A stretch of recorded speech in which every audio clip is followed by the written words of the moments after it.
When Barcelona brought in Antony Gordon, many people immediately compared him to Marcus Rashford.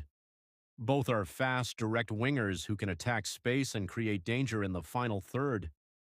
But after watching Gordon's impact, one thing became clear.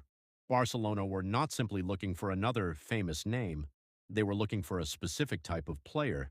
A player who could bring intensity, aggression, and a different attacking profile. And that is where Gordon has shown why he may fit this Barcelona team better. When people judge attackers, they usually look at goals and assists. But for a team like Barcelona, especially under a high-intensity system, a winger's job starts before they even get the ball. They need someone who can press defenders, force mistakes, stretch the pitch, and create space for others. This is where Gordon immediately showed his value.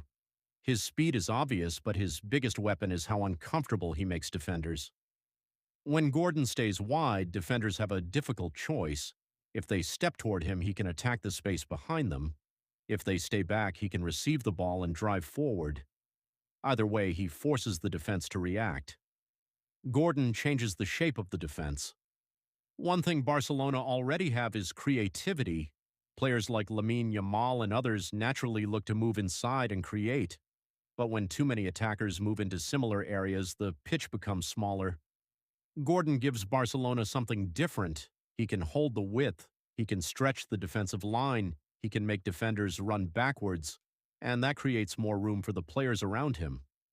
Sometimes the best attacking player is not the one who touches the ball the most. Sometimes it is the player who creates the space for everyone else. Where Rashford struggled to fit, Rashford is a talented player. His speed, finishing ability, and experience are undeniable. But Barcelona's question was never whether Rashford had quality. The question was, does his profile match what this team needs?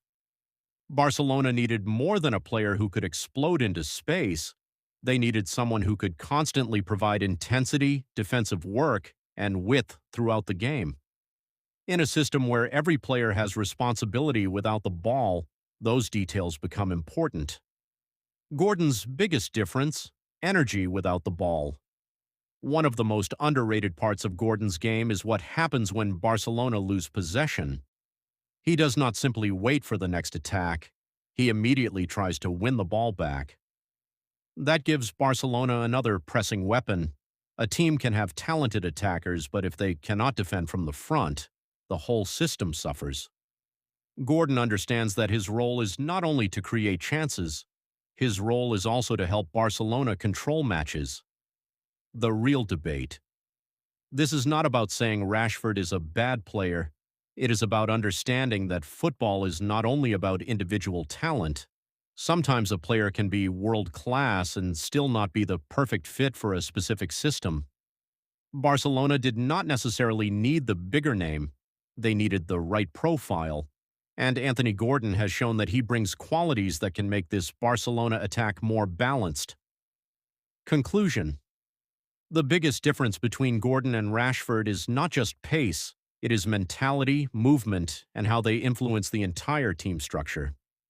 Gordon does not only attack defenders, he forces them to make decisions. And in modern football, making defenders uncomfortable can be just as valuable as scoring goals.